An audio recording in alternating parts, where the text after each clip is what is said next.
Ya, selamat malam. Salam sejahtera bagi kita semua.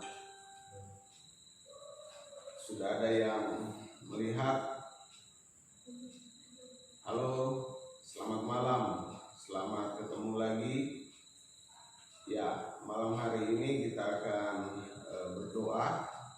Kita percaya bahwa Tuhan ada bersama-sama dengan kita.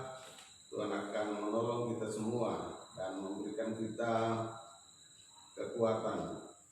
Situasi yang terjadi sekarang ini membuat kita harus tetap berdoa dan kita harus kuat berdoa, karena hanya kekuatan dari Tuhan yang memberikan kita kemenangan, hanya kekuatan dari Tuhan yang dapat menolong kita semua. Sebab itu mari kita siapkan hati kita semua dan kita akan berdoa bersama-sama. Kita percaya bahwa Tuhan ada bersama-sama dengan kita. Saya rindu kita menyanyikan pujian yang berkata, walau ku harus berjalan.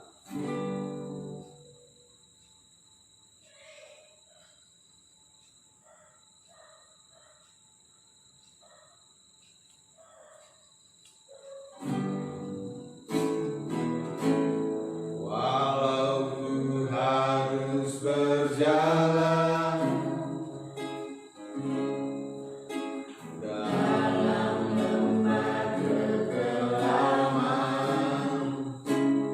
pergi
Tuhan Yesus Kristus, perjalanan kita, perjalanan dalam lembah kekelaman.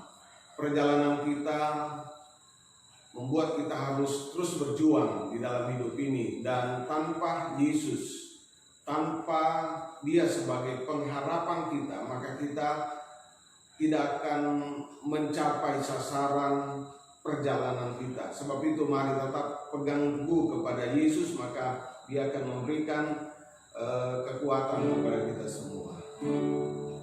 Kita nyanyikan terus pujian ini, kemudian kita akan berdoa bersama-sama, dan kemudian kita akan dengarkan firman Tuhan. Sekali lagi. Walau harus berjalan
bukti nyata penyertaan-Mu sampai pada saat malam hari ini ya Tuhan.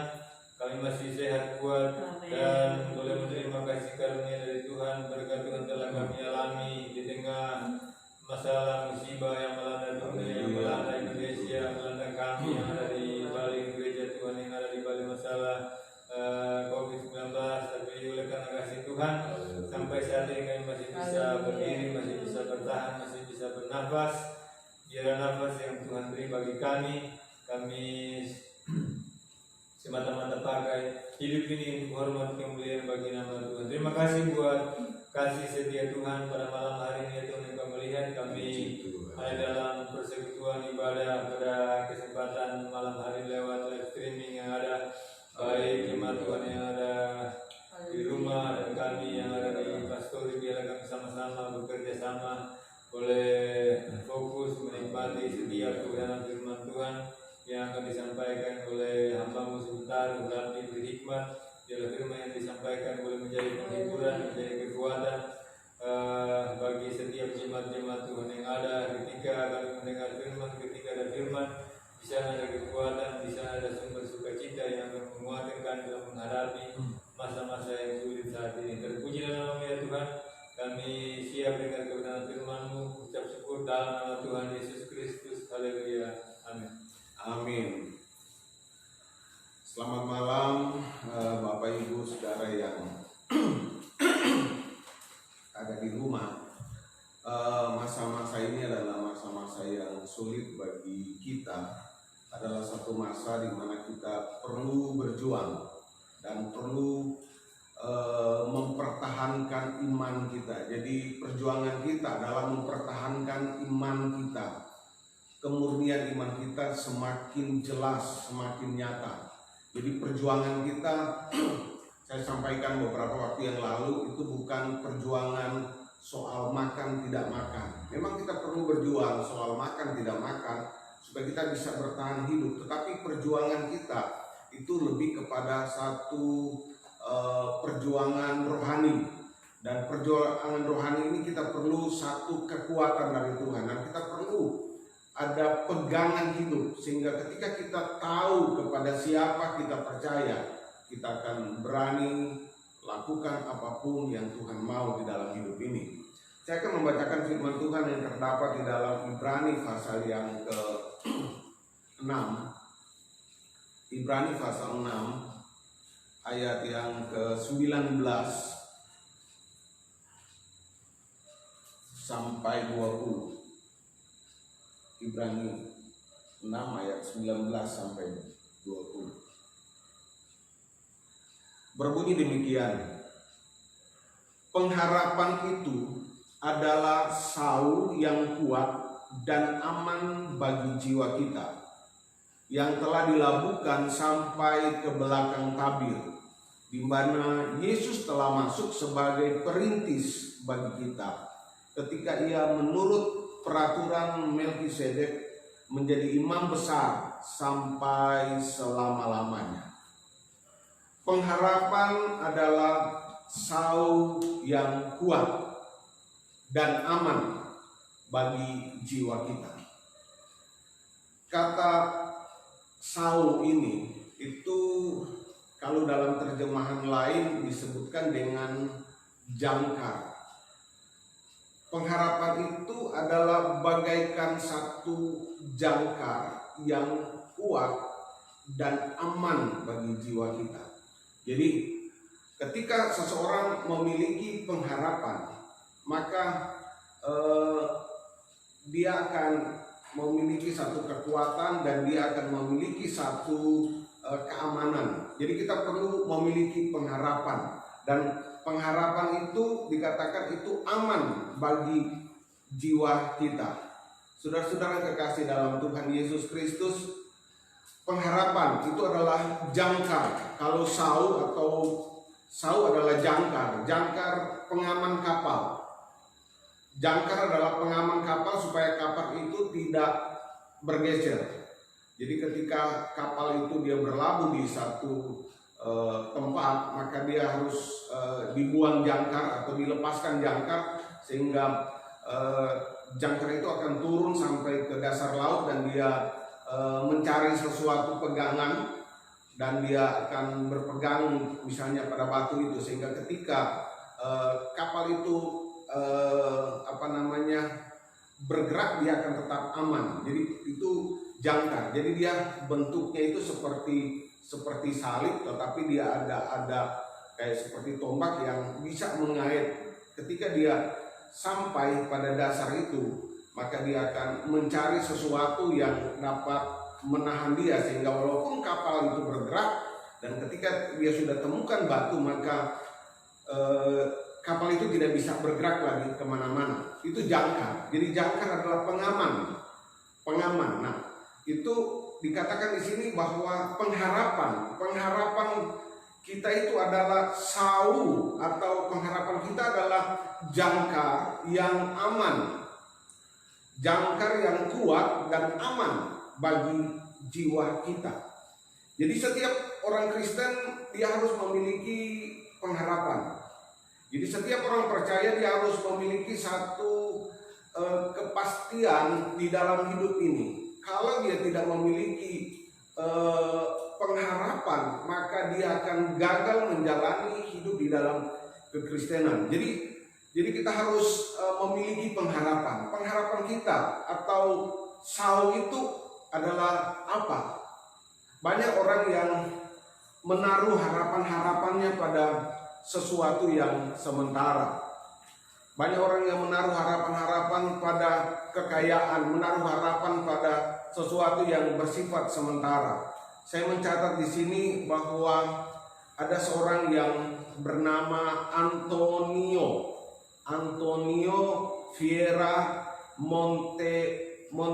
Monteiro. Jadi Antonio Vieira Monteiro, dia adalah seorang presiden direktur dari satu bank Portugal. Dia adalah seorang miliarder, seorang yang sangat kaya. Tetapi kemudian dia berkunjung ke Italia dan dia kena COVID-19 di Italia, dan akhirnya dia pulang, dia kena COVID-19 dan dia meninggal. Kemudian putri miliarder tersebut dia menulis satu tulisan yang bunyinya begini: kami keluarga kaya raya, tetapi sulit bernafas mencari sesuatu yang gratis, atau sulit mencari sesuatu yang gratis sedang seperti nafas tersebut. Sedangkan kita tahu bahwa udara ini diberikan oleh Tuhan adalah sesuatu yang gratis, sesuatu yang kita terima dengan percuma, kita terima dengan tidak membayar apapun. Dia katakan yang Tuhan berikan itu gratis, tetapi sukar untuk kita dapatkan. Sebab ketika seorang kena COVID-19, ketika seorang kena penyakit tersebut, maka dia akan susah bernafas. Dia bukan sekedar seperti orang asma, bukan, tapi lebih dari itu. Saya tadi mendapat video, dan video itu sangat mengerikan. Sementara divideokan seorang yang terserang dengan COVID-19 itu, mereka coba, saya kurang tahu apa benar demikian, tapi anggaplah itu satu yang benar, bahwa itu di dalam dirinya, di dalam tubuhnya itu ada lendir yang kental yang coba ditarik, disedot. Itu yang membuat orang yang ketika dia sudah pada tahap yang sangat kritis, dia tidak lagi bisa bernafas, sebab lendir tersebut bukan seperti glue biasa atau lem biasa, atau mungkin seperti kalau Efraim ini dui, banyak dui di sana. Kalau dui kan ditelan enak itu. Nah, tapi itu lebih dari sekedar makanan itu, tapi itu membuat menyesakkan dadanya, menyesakkan paru-parunya, kerongkongannya, sehingga itu memenuhi jalan pernafasannya, sehingga orang ketika kena itu dia tidak bernafas. Nah, kita tahu bahwa situasi terjadi sekarang ini dan kita perlu ekstra waspada. Tetapi saya mau kasih tahu di sini, saudara yang ada di rumah, saya yang ada di sini, kita aman dalam lindungan Tuhan. Ketika kita memiliki pengharapan, kita akan aman di dalam lindungan Tuhan. Saudara, saya juga mendapatkan satu video tersebut menceritakan ada satu keluarga, dia mendapatkan penyakit tersebut, dan dia katakan tapi puji Tuhan dia masih bisa bersaksi dan dia mengalami satu kemenangan. Dia katakan saya kurang tahu dari mana, saya kemana saja saya pakai masker, saya menggunakan masker, bahkan saya pakai sarung tangan. Katakan terkadang orang melihat itu saya seperti agak aneh, tetapi dia gunakan itu untuk memproteksi dirinya. Tapi dia berkata, kok saya bisa kena? Kami suami istri bisa kena. Dia punya anak kecil, dia punya 2 anak kecil, dia bingung siapa yang harus menjaga anak. Tapi puji Tuhan, saya percaya dia orang percaya, dan puji Tuhan menolong dia dan membebaskan dia dari sakit itu. Nah, saudara-saudara yang kekasih, ada satu orang juga berkata bahwa memang kita tidak bisa melihat dari mana masuknya. Di mana-mana itu kita tidak bisa mendeteksi. Ketika kita memegang uang, di situ banyak sekali virus yang melekat di sana. Dan saudara-saudara yang kekasih di dalam Tuhan Yesus Kristus, milikilah pengharapan. Walaupun dikatakan rebah di sisi kirimu, di sisi kananmu, ketika engkau memiliki pengharapan, ketika kita memiliki Yesus Kristus sebagai Tuhan dan Juru Selamat, maka kita akan aman dalam lindungan Tuhan. Dan Dia akan menjaga, memproteksi kita semua. Saudara-saudara, kekayaan tidak bisa membuat kita berharap padanya. Kekayaan, kemewahan, semua fasilitas hidup yang kita miliki, bahkan tubuh yang sehat sekalipun, itu tidak bisa menjadi andalan kita untuk kita bisa berkata bahwa saya aman. Saudara menggunakan masker mahal, saudara menggunakan masker berlapis-lapis, saudara menggunakan apapun, tidak ada tempat perlindungan yang aman selain hanya di dalam Yesus Kristus. Jadi mari kita berlindung kepada Tuhan Yesus Kristus, sebab Dia adalah penolong kita, Dia adalah Allah yang dapat menjaga, melindungi, membentengi kita. Sebab itu dikatakan bahwa pengharapan itu adalah sau yang kuat dan aman bagi jiwa kita. Siapa sau itu? Dia adalah Yesus Kristus. Amin. Dia sudah dilabuhkan sampai ke belakang tabir. Saudara ingat waktu Yesus mati di kayu salib. Saya baca ayat pertama dulu.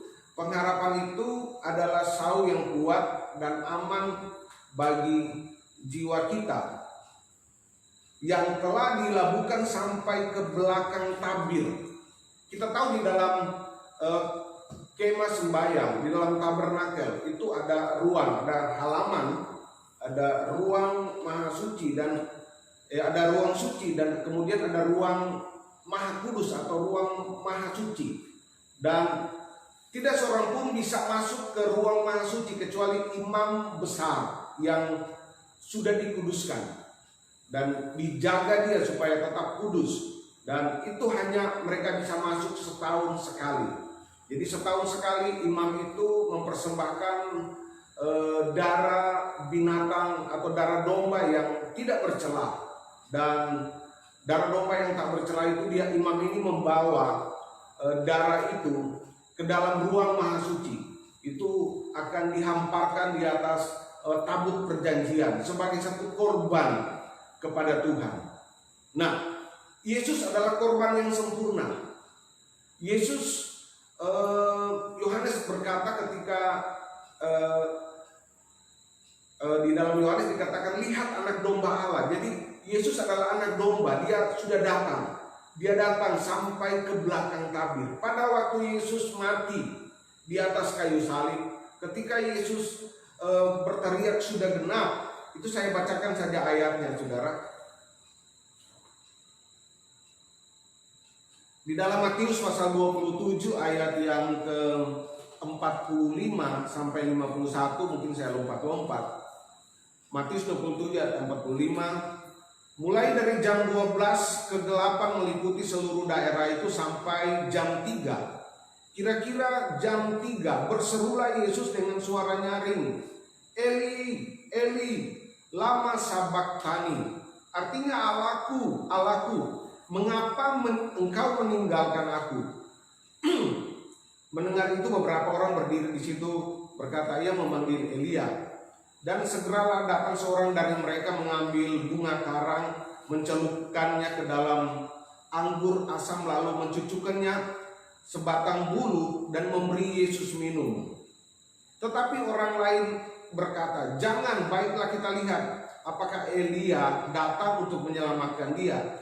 Yesus berseru pula dengan suara nyaring, lalu menyerahkan nyawanya. Ayat 51, dan lihatlah, tabir bait suci terbelah dua dari atas sampai ke bawah.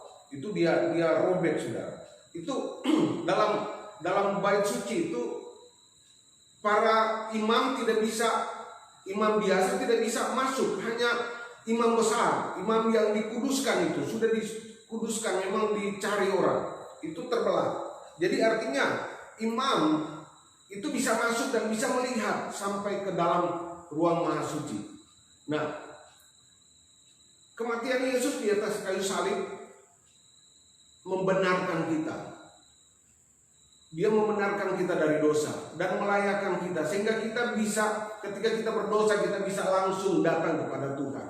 Tidak perlu datang lagi lewat gembala, tidak perlu lagi datang, itu kita datang kepada Tuhan. Tuhan, ampuni saya.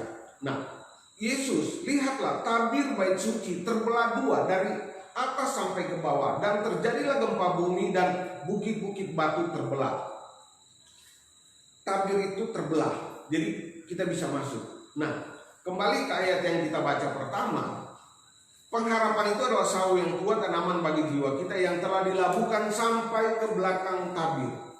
Yesus sudah masuk sampai ke belakang tabir. Dia sebagai forerunner, dia sebagai pendahulu, dia sebagai yang pertama, dan kita, dia akan menyusul ke sana. Haleluya. Haleluya.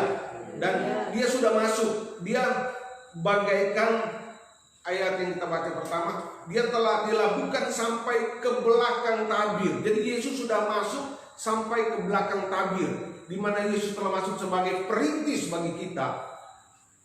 Ketika dia masuk sebagai perintis bagi kita. Jadi dia sebagai jangkar yang sudah dilemparkan, dan dia sudah memberikan, menahan di sana sehingga kita bisa ikut masuk ke dalamnya. Saudara ingat, ketika Adam dan Hawa dikeluarkan dari Taman Eden, di gerbang Eden itu ditaruh malaikat berkeruk, malaikat dengan pedang terhunus. Tak seorang pun yang bisa masuk ke sana. Mereka diusir keluar. Tetapi kemudian Yesus sudah masuk. Dia sebagai perintis, dia sebagai forerunner, dia mengalami kematian supaya saya, saudara yang ada di rumah, saudara yang menonton ini, tidak mengalami kematian ketika kita percaya kepada Dia. Amin. Jadi dia sudah masuk dan memberikan kita kepastian. Jadi Yesus adalah jangkar kita. Amin. Dialah tempat kita harus percaya. Dialah sandaran kita, dialah kehidupan kita. Dialah yang memberikan kita kemenangan. Saudara ingat, di dalam Alkitab dikatakan bahwa tinggal ketiga hal ini. Di dalam 1 Korintus pasal 13 ayat 13, tinggal tiga hal ini: iman, pengharapan, dan kasih. Iman, kita beriman kepada Yesus. Kita berharap ketemu muka dengan Yesus. Pengharapan kita hanya pada Yesus. Ada lagu berkata, pengharapanku hanya Yesus saja. Jadi pengharapan kita hanya Yesus. Sebab itu kita mari tingkatkan iman kita. Jadi kita perlu memperbaiki mezbah kita, supaya iman kita sungguh-sungguh kepada Tuhan. Kita memiliki pengharapan yang sungguh kepada Tuhan. Masa-masa sulit ini kita perlu memperbaiki diri dan perlu menata kembali kerohanian kita, sebab Yesus sudah tidak lama lagi kita akan berjumpa dengan Dia. Kita perlu hidup dengan baik, hidup dengan benar, dan kasih. Dikatakan tinggal ketiga hal ini: iman, pengharapan, dan kasih. Tingkatkan kasih. Di dalam 2 Timotius pasal 3 ayat yang pertama, pada hari-hari terakhir akan datang masa yang sukar, kasih akan menjadi dingin. Kalau saudara lihat dalam gereja, orang mulai saling membenci satu dengan yang lain, itu salah satu tanda bahwa memang itu harus terjadi. Tapi jangan kita ikut-ikutan membenci seseorang. Jangan kita menjadi orang yang ikut-ikutan tidak menghargai. Belajarlah untuk saling mengasihi. Jadi jika kita memiliki iman dan kasih, maka kita akan tembus sampai ke surga. Iman, pengharapan, dan kasih. Jadi pengharapan adalah sesuatu yang kuat. Jadi jangan menaruh pengharapan kita hanya kepada sesuatu yang lahiriah. Antonio Monteiro. Dia kaya sekali, tetapi dia juga akhirnya gagal di dalam hidup. Seorang dokter muda bernama Michael Robert Marampe, hari Sabtu kemarin, dia lahir di Poso, dia orang Manado, dan dia juga seorang dokter, mengalami kematian akibat COVID-19 ini. Kita percaya bahwa ada perlindungan Tuhan, tetapi hanya orang yang berharap pada Tuhan. Saya percaya dia memiliki satu pengharapan. Dia berkata dia akan melakukan itu dengan senang hati dan dia percaya pada Tuhan Yesus. Orang-orang di dalam Tuhan juga akan mati, orang di luar Tuhan akan mati. Jangan kita menjudge, jangan kita menghakimi, tapi percayalah ada pengharapan. Mari kita lebih sungguh-sungguh dengan Tuhan, sebab ketika kita tinggalkan dunia ini, kita memiliki satu pengharapan. Jadi pengharapan hanya di dalam Yesus Kristus. Ada tokoh-tokoh yang saya catat sini cukup banyak, seperti Adolf Merky. Dia seorang terkaya di Jerman. Akhirnya dia bunuh diri pada tahun 2009. Penyebabnya usahanya runtuh karena ketidakpastian ekonomi, tidak mampu mencari solusi. Bisnis utamanya itu dia pengecer obat-obatan terbesar di Jerman. Dia stres, akhirnya dia bunuh diri. Dia punya karyawan sampai 22.000 orang, bukan cuma 1.000, bukan cuma 100, 22.000 orang, tapi stres karena penjualan tahunannya itu merosot. Penjualan tahunan saya catat itu ada 21,6 miliar euro, kalau dirupiahkan 316,7 triliun per tahun. Besar sekali, tapi bunuh diri juga karena tidak memiliki pengharapan. Mari kita memiliki pengharapan. Seorang yang bernama Heidelberg, dia juga berasal dari Jerman. Dia memiliki 68.000 karyawan, bunuh diri juga. Seorang pengusaha Jerman juga, pengusaha Volkswagen, dia nekat menabrakkan dirinya pada kereta api karena stres.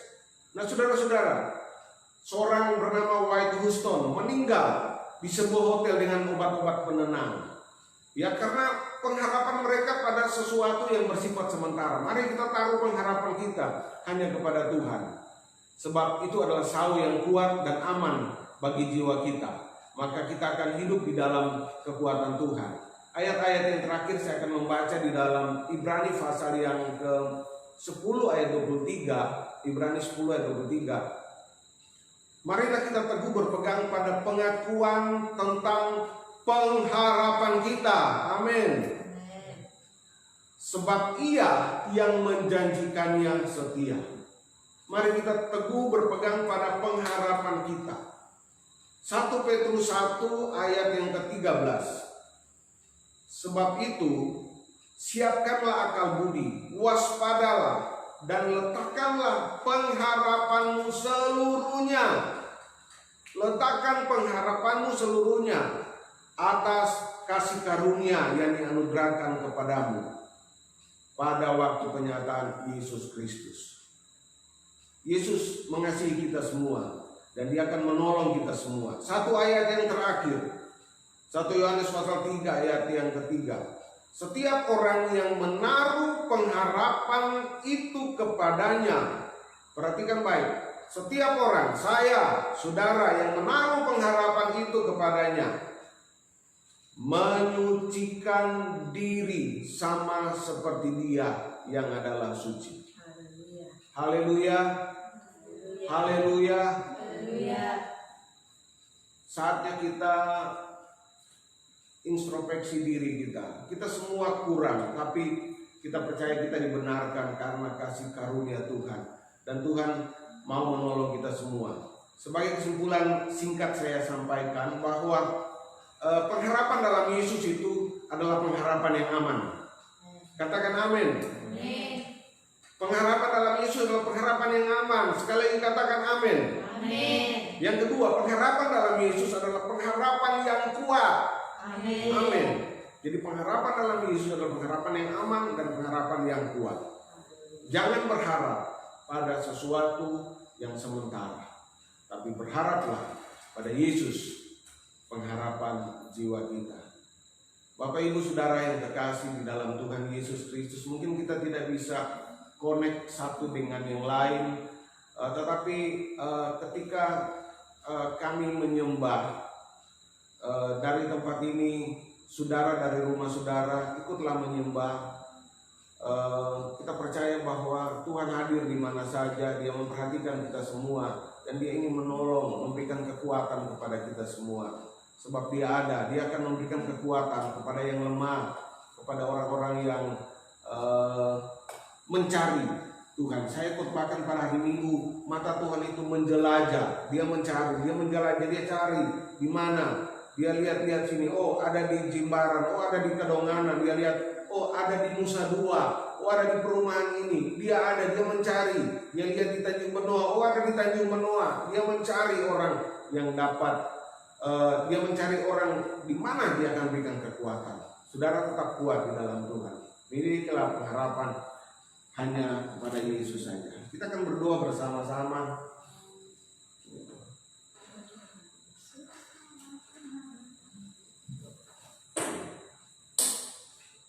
Yesus harapan jiwa. Yesus harapan jiwaku.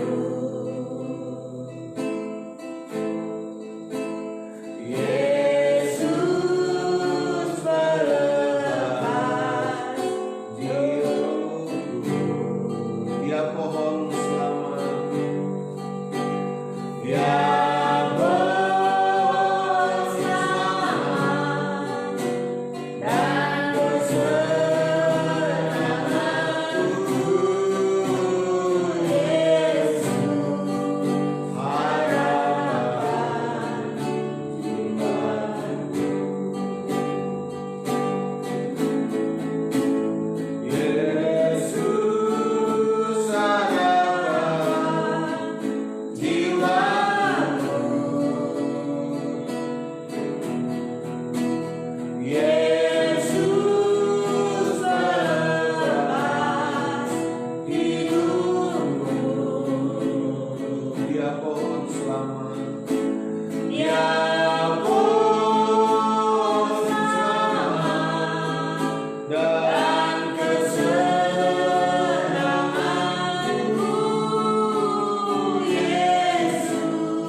Kita hanya bisa lari kepada Yesus sebab Dia adalah penopang hidup kita, Dia adalah penolong kita.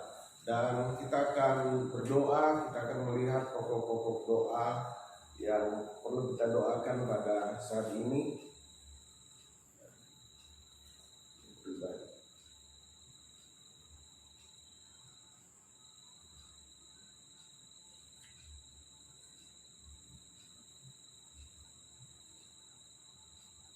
Ya, kita akan bantu doa untuk anaknya saudara Acong yang dia mengalami alergi. Semoga cepat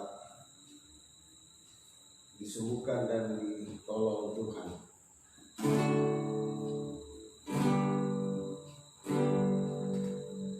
Bapa Surgawi, Bapa yang kami kenal, panggil dalam nama Tuhan Yesus Kristus, kami mengucap syukur malam hari ini kami boleh dapat bersekutu bersama walaupun lewat streaming.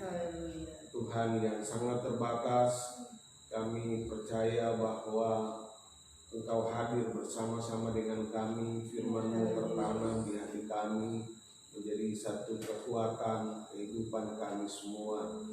Biarlah kami tetap memiliki satu pengharapan di dalam Tuhan, bahkan kami semakin bertambah-tambah di dalam pengenalan, percaya kami kepada Tuhan, walaupun ada banyak hal yang mengganggu iman kami, membuat iman kami menjadi goyah, tapi kami akan melihat kepada Tuhan yang sudah menolong, sudah menyelamatkan kami dan memanggil kami. Terima kasih Tuhan, kesempatan pada malam hari ini kami berdoa untuk bangsa dan negara kami. Tuhan tolong bangsa dan negara kami, berkati bangsa kami. Tuhan tolong menyatakan kuasa-Mu, beri hikmat kebijaksanaan kepada Bapak Presiden Jokowi, Wakil Presiden, Kabinet, Menteri-Menteri yang dipilih, untuk mereka semua dapat menunaikan tugas dengan baik. Mereka dapat mengambil satu keputusan-keputusan di dalam menjalankan tugas, dan kami percaya ketika mereka melakukan itu ada jalan terbuka sehingga Indonesia dipulihkan, tidak di dalam waktu yang lama, tapi dalam waktu dekat. Kami berdoa di dalam nama Yesus, mohon kemurahan-Mu Tuhan, biarlah kebaikan Tuhan kami boleh rasakan. Bahkan di dalam situasi seperti ini kami dapat melihat iman kami bertumbuh, iman kami kuat di dalam Tuhan, karena Engkaulah kekuatan hidup kami. Terima kasih Bapa di surga, terima kasih. Biarlah Engkau pakai pemerintah kami yang ada sehingga mereka dapat menjalankan tugas dengan baik, khususnya pemerintah di Bali sini Tuhan, Provinsi Bali. Kami serahkan ke dalam tangan Tuhan, dari Bapak Gubernur, Wali Kota, Bupati-Bupati, Bapak-Bapak Camat, Lurah-Lurah yang ada, Kepala-Kepala adat yang ada Tuhan, Bapak-Bapak Bendesa, dan juga klien adat Tuhan, klien dinas. Tuhan memberkati mereka semua sehingga mereka dapat menjalankan tugas pemerintahan dengan baik dan menangani setiap pergumulan permasalahan kami masyarakat yang ada. Dan kami berdoa, berikan kekuatan, jaga, lindungi, pelihara semua kami aman dalam lindungan Tuhan. Biarlah Bali dalam lindungan Tuhan, dan kami akan melihat pemulihan yang tidak lama boleh terjadi. Terima kasih Tuhan, terima kasih. Kami berdoa untuk seluruh gereja-gereja yang ada di Indonesia, bahkan seluruh muka bumi ini. Biarlah kami berseru menyadari akan keberadaan kami, dan kami semakin mendekatkan diri kami kepada Tuhan. Terima kasih Tuhan, terima kasih. Kami berdoa untuk kami yang ada di Jimbaran sini. Kami berdoa untuk jemaat-jemaat yang ada Tuhan dimanapun mereka berada, jaga lindungi, pelihara, bertubus dengan kuasa darah-Mu. Mereka aman dalam lindungan Tuhan. Mereka mungkin harus keluar rumah karena pekerjaan, mungkin mereka harus berada di satu tempat-tempat yang sangat berbahaya, tapi kami percaya kami punya pengharapan di dalam Tuhan. Kami punya proteksi yang aman di dalam Tuhan Yesus Kristus. Jaga, lindungi, pelihara, aman dalam lindungan Tuhan. Keluarga El Shaddai, keluarga yang aman. Keluarga El Shaddai adalah keluarga yang diberkati Tuhan. Keluarga El Shaddai adalah keluarga yang di dalam proteksi dan dalam pengamatan Tuhan. Karena mereka mengandalkan Tuhan, percaya kepada Tuhan. Engkau mengetahui keberadaan kami, Engkau mengetahui orang yang sungguh-sungguh hati mencari Tuhan. Dan limpahkan kekuatan-Mu, limpahkan keberkatan-Mu, limpahkan anugerah-Mu yang melimpah dalam hidup mereka. Terima kasih Tuhan, terima kasih. Kami berdoa bagi umat-umat-Mu yang mungkin dalam kekurangan, ketiadaan makanan. Tuhan tolong mereka semua supaya diberkati dan ditolong Tuhan, sehingga mereka dicukupkan dengan jalannya Tuhan, caranya Tuhan, sehingga mereka dapat melihat anugerah Tuhan yang besar. Terima kasih Bapa di surga, terima kasih kami hamba-Mu yang ada di sini, sesi pastori. Kami percaya semua kami aman dalam lindungan Tuhan. Anak-anak kami, keluarga kami, anak-anak kami semua dalam lindungan Tuhan. Saat ini kami berdoa untuk anak dari Saudara Acong Tuhan dan Rahma yang sakit Tuhan. Sakit apapun itu kami lihat seperti kena alergi Tuhan. Kami berdoa di dalam nama Yesus, Engkau jamah dan beri pertolongan, jamah dan sembuhkan itu dalam nama Yesus Kristus. Dia dapat disembuhkan dan dia dapat memuji membesarkan nama Tuhan. Terima kasih. Mungkin ada umat-umat-Mu yang lain juga yang sakit.